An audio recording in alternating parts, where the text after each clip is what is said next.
Nah, Pancasila itu sendiri selama ini tergantung yang merawat. Pancasila tatkala dirawat oleh Bung Karno, Pancasila itu ditafsirkan oleh Bung Karno sesuai dengan pahamnya.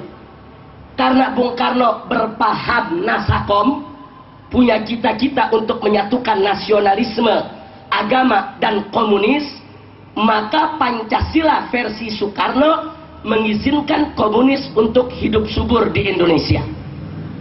Walaupun komunis itu sendiri tidak sesuai dengan sila pertama dari Pancasila, tapi karena kebijakan politiknya adalah di tangan Soekarno, dan Soekarno yang merawat Pancasila, maka Pancasila ini ibarat bayi.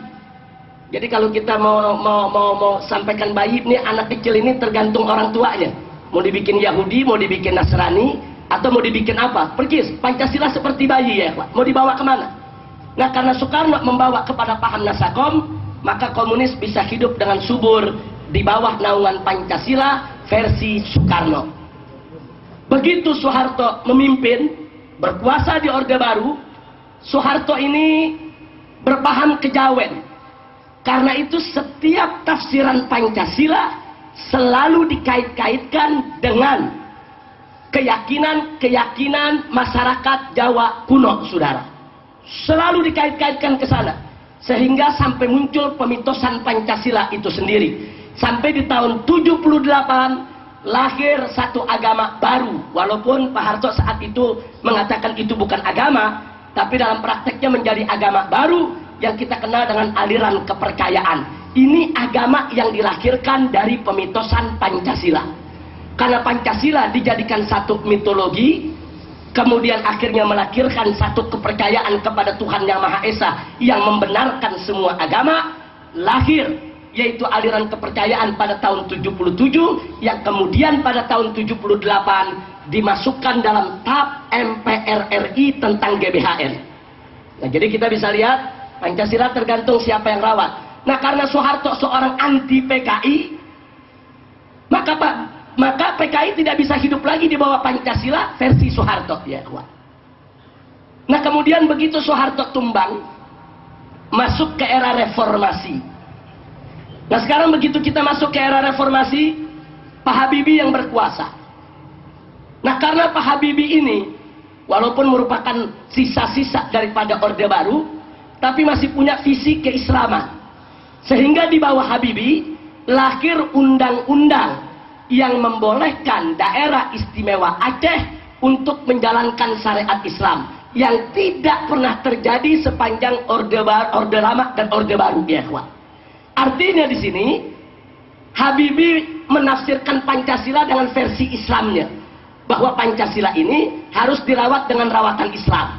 Karena itu Pancasila tidak boleh dijadikan sebagai penghalang penerapan syariat Islam. Akhirnya syariat Islam gol di Aceh ya, Pak. Itu zaman Habibie golnya undang-undang tersebut. Nah, kemudian begitu Habibie tumbang, naik Gus Dur.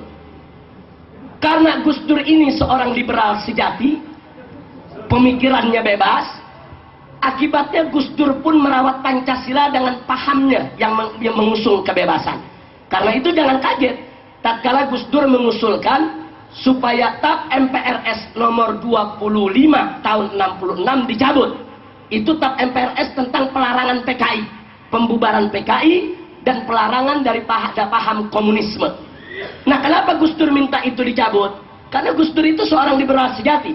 Orang mau jadi Muslim, mau jadi kafir, mau agamanya gado-gado, mau jadi komunis, itu dianggap hak asasi manusia ya, Pak. Nah, sehingga Pancasila di bawah asuhan Gus Dur memberi peluang kembali kepada paham-paham semacam itu untuk hidup dengan subur. Makanya jangan kaget kemudian bagaimana partai-partai yang yaitu berhaluan ke kiri-kirian itu bisa hidup dengan bebas, bisa mengekspresikan dengan bebas, bahkan mereka bisa menjadi anggota DPR, kemudian bukan hanya sekedar anggota DPR, menjadi ketua komisi di DPR RI dan berani langsung menulis buku dengan judul "Saya Bangga Jadi Anak PKI". Anak PKI masuk parlemen. Itu ditulis dalam buku. Kita tidak memfitnah. Ada bukunya. Nah, jadi kita bisa lihat ini karena kebebasan yang diusung oleh Gus Dur. Begitu Gus Dur tumbang, naik Megawati. Megawati pemahamannya tidak jauh berbeda dengan sang ayah ya ikhwah. Nah, jadi beliau ini mewarisi daripada paham ayahnya. Jadi bagaimana ayahnya dulu berhaluan kiri di dalam memahami Pancasila, tidak beda. Megawati pun memberikan keluasan kepada paham kiri untuk diterima di bawah naungan Pancasila.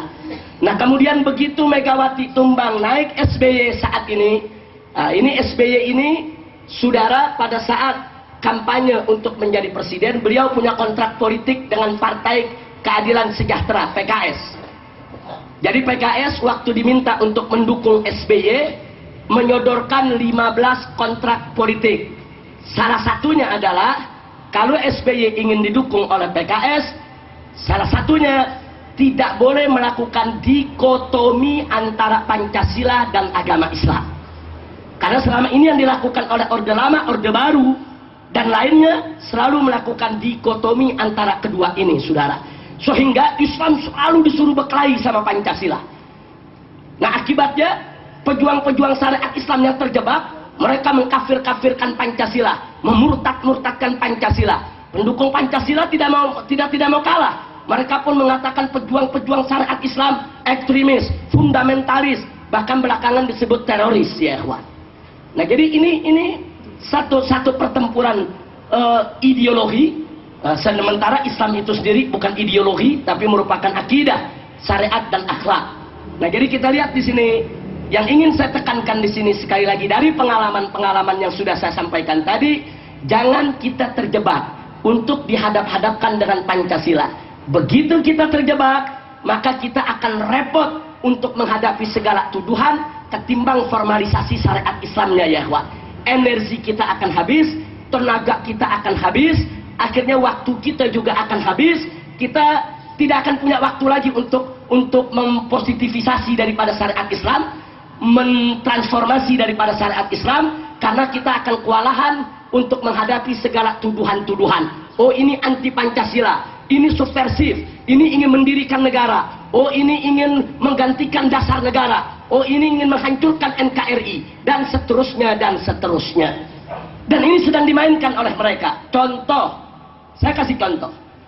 Pada saat saya dan kawan-kawan dari MUI, dari FUI, kemudian begitu juga dari aktivis-aktivis NU dan Muhammadiyah yang punya peduli terhadap pornografi dan porno aksi, menggelar aksi 1 juta umat di Jakarta. Kita turun, aksi 1 juta umat di Jakarta. Tujuannya apa? Hanya untuk mendukung keluarnya, disahkannya RUU anti pornografi dan porno aksi. Besoknya Gus Dur dan kawan-kawan juga menggelar aksi. Walaupun yang hadir bisa terhitung tidak banyak ya ikhwan.